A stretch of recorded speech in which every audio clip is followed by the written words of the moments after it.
귀신 들린 궁전, 영화의 결말에서 여우리는 팔척귀의 한을 풀어주었고, 팔척귀는 환생하기 전에 고개를 숙이며 여우리에게 감사를 표했다. 팔척귀를 더욱 강하게 만들기 위해 장림 무당 풍사는 수년간 가둬두었던 모든 악령들을 풀어주었고, 그 악령들의 원한을 팔척귀가 흡수하게 하여 팔척귀는 엄청나게 강력한 존재로 변하게 되었다. 어떤 세력도 그를 없앨 수 없게 되었고, 풍사는 강철이가 유일하게 팔척귀를 처치할 수 있는 존재라는 것을 알면서도 여우리는 강철이가 그렇게 하도록 막았다. 왜냐하면 강철이가 몸속의 구슬을 잃게 된다면 그것은 곧 강철이가 영원히 허무 속으로 사라지는 것을 의미했기 때문이다. 여우리는 강철이가 그렇게 비참하게 희생되는 것을 원치 않았다. 그것이 바로 생사를 결정짓는 그 중요한 순간에 여우리가 목숨을 걸고 팔척귀와 맞서 자신만 다 방식으로 그를 제압하려 했던 이유였다. 스님과 강철이가 팔척귀에게 처참하게 당하는 모습을 본 여우리는 가슴이 찢어질 듯 아팠지만 그녀는 아무것도 할 수 없었다. 왜냐하면 그녀는 애초에 팔척귀의 상대가 아니었기 때문이다. 그 광경을 본 장님 무당은 흐뭇하게 웃으며 말했다. 훌륭하다, 신의 전사여. 그대는 정말 나를 실망시키지 않는구나. 이제 그 여자를 벌할 시간이야. 그녀는 바로 그대를 해친 자의 후손이지. 그녀만 죽으면 그대를 위협할 존재는 더 이상 없어. 그때가 되면 그대는 점점 더 강력해질 것이고 이 나라 전체가 그대를 두려워하게 될 것이다. 더 망설일 필요 없다. 어서 저 여자를 없애버려라. 팔척귀는 무당의 말에 따라 여우리에게 다가갔고 여우리는 뒤로 물러나며 말했다. 멈춰. 저 사람 말을 듣지 마. 너의 영혼이 더 이상 원한에 사로잡히지 않게 해. 너는 궁궐을 원망하고 선제를 미워하지. 너를 오해하고 너의 가족이 처참히 죽게 만든 그들을 증오하는 건 알지만 그 모든 것은 이미 과거의 일이야. 그 사람도 이미 죽었고 자신의 죄에 대한 대가를 치렀어. 지금 황제가 어떤 사람인지 네가 몰라서 그래. 그는 선제와는 달라. 그는 백성들이 따뜻하게 살 수 있도록 돌볼 수 있는 사람이야. 네가 이 궁궐을 파괴하고 나를 죽이고 황제를 죽이면 저런 자들이 날뛰게 되고 지금의 평화로운 삶은 사라질 거야. 모든 게 혼란에 빠질 거야. 정말로 그렇게 되고 싶어?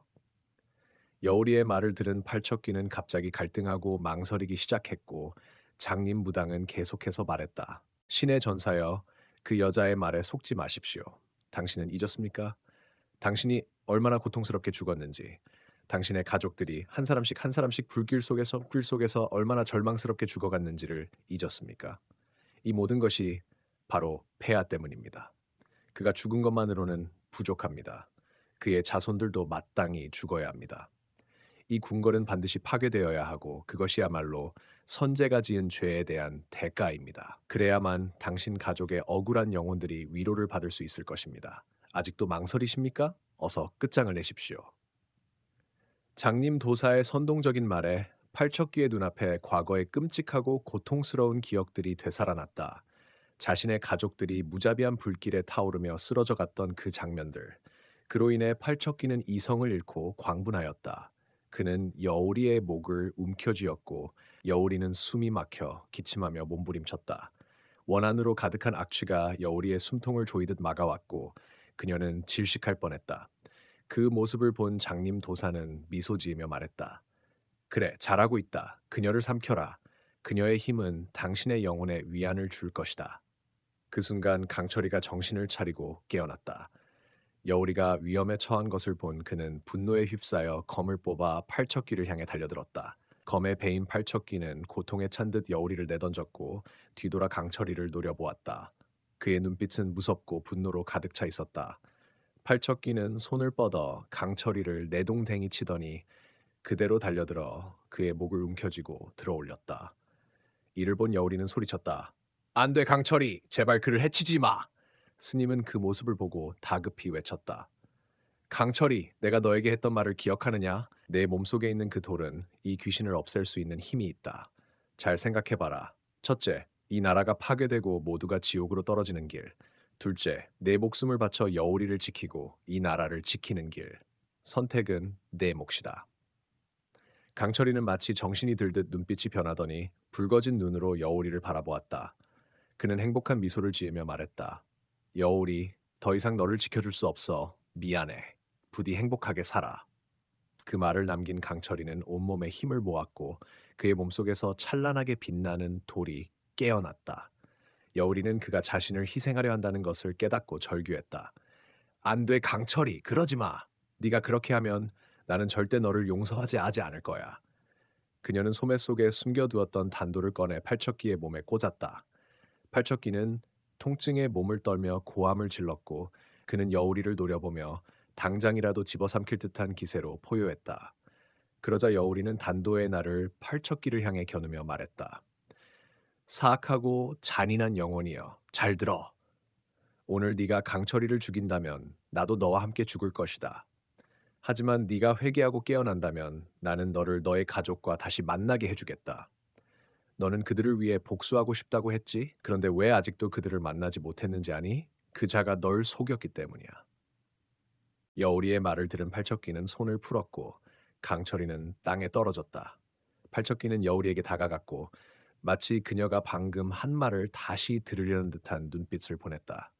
여우리는 곧바로 말했다. 네가 죽었을 때 너의 가족들은 이미 모두 환생하러 떠났어. 그들은 원한을 내려놓았고 평화를 찾았지. 하지만 저자가 그들을 가둬놓았어. 그는 네가 황궁을 향한 원한에 사로잡힌 것을 이용하려고 했던 거야. 나쁜 짓을 저지르기 위해 너를 이용한 거지. 누가 널 소환했는지 기억해? 내 말을 믿지 못하겠다면 직접 저 사람에게 물어봐. 여우리는 그렇게 말하며 맹인 법사를 손가락으로 가리켰다. 팔척기는 분노에 찬 눈빛으로 법사를 바라보았고 법사는 두려움에 떨며 뒷걸음질 쳤다. 입을 떨며 애원했다. 신의 전사님, 제발 진정하세요. 그 여자의 말을 믿지 마십시오. 저는 그런 짓을. 하지만 그의 말이 끝나기도 전에 팔척기는 그를 개구리처럼 집어들었다. 법사는 공포에 질려 애원했다. 신의 전사님, 제가 말할게요. 제가 말할게요. 당신의 가족들은 저기 제 제단 뒤에 있는 항아리에 가둬두었습니다. 법사는 떨리는 손으로 제단 뒤의 항아리를 가리켰고 여우리는 그 말을 듣자마자 곧장 달려가 부적을 찍고 항아리를 박살냈다. 그 안에서 무고한 사람들의 유골이 쏟아져 나왔고 그들의 영혼은 자유를 되찾았다. 팔척귀의 아내와 자식들의 영혼은 울부짖으며 나타났고 그 모습을 본 팔척귀는 달려가 땅에 무릎을 꿇었다. 그의 가족들은 울면서 말했다. 이제 그만해요. 더 이상 죄를 짓지 말아요. 그 사람에게 휘둘리지 마세요. 원한을 내려놓고 함께 윤회의 길로 가요. 팔척귀는 오열했고 그의 흉측했던 몸은 사라지고 불쌍하고 슬픈 한 영혼의 모습만이 남았다. 그 모습을 본 여우리는 부드럽게 말했다. 이제 진실은 밝혀졌어. 너는 가족을 다시 만났고 원한을 내려놓을 시간이야. 내가 너와 네 가족이 저 세상으로 윤회의 길로 갈 수 있도록 도와줄게. 팔척귀는 눈물을 흘리며 고개를 숙였고 감사한 마음으로 여우리를 바라보았다. 여우리는 미소를 지으며 그의 머리에 손을 얹고 조용히 주문을 외웠다.